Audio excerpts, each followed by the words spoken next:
یەکێتی ڕۆناکبیرانی ئەفرین پێشەنگایەکی پەرتوک و واژووکردنیان لە ئوردەگای پەنابەراندا لە ئوستانی شاپا بۆ 13 نووسەر کردەوە.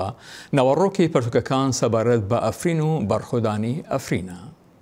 لە باخچەیە خواندنێ و سەرپەرشتیە یەکێتیە ڕەوشەنبیرên ئەفرینێ پێشەنگەها پرتوکên 13 نویسکارên ئەفرینێ هاتە vekirin.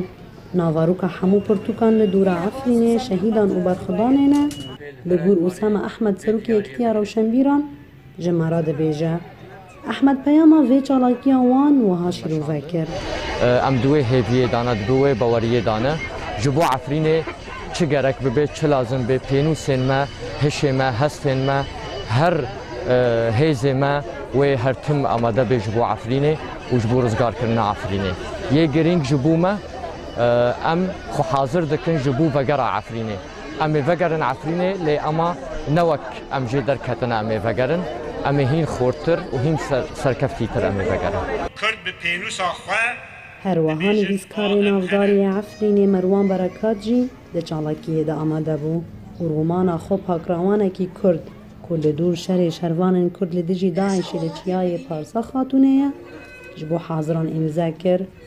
Dûr çalakiyê Berekat nirîna xwe wiha parve kir. Pirtûkan li penageha serdemê îmze dikin li nav penaberên Efrînê koçberên Efrînîn ku bi darê zorê hatine koçberkirin.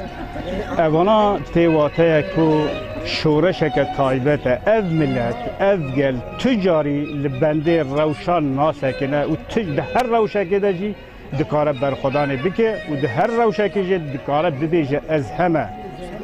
Milletê ku bibêje ez heme di her rewşekê de ew millet wê her hebe.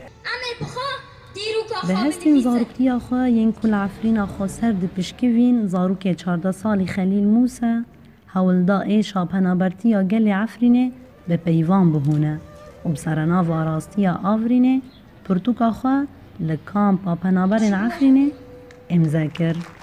Demo ku em ji Efrînê derketine yani di wê girê xewnan yani Cebel Ehlem yani wir demê ku te li paş xwe dinirî mewqifek pir hezîn bû yani me re çi qasa denkê şîrove bike ne wekî gote di wê wextê de bêye yani pir çetin bî te bidiya milletî me îdî dagirî û hîn bi ser wê gîda millet birevî û dîsa jî lê dixist li sereke li gel dixist. Penaberên Efrînê li Şehba di çalakiyên xwe yên rewşenbîrî de berdewam in. Piştî vekirina pirtûkxane û çendîn pêşengehên hunerî vê carê jî bi îmzekirina pirtûkan pêşengehek li darxistin ku rastî kêfxaşiya haziran hat. Newroz Reş Dengê Amerîka.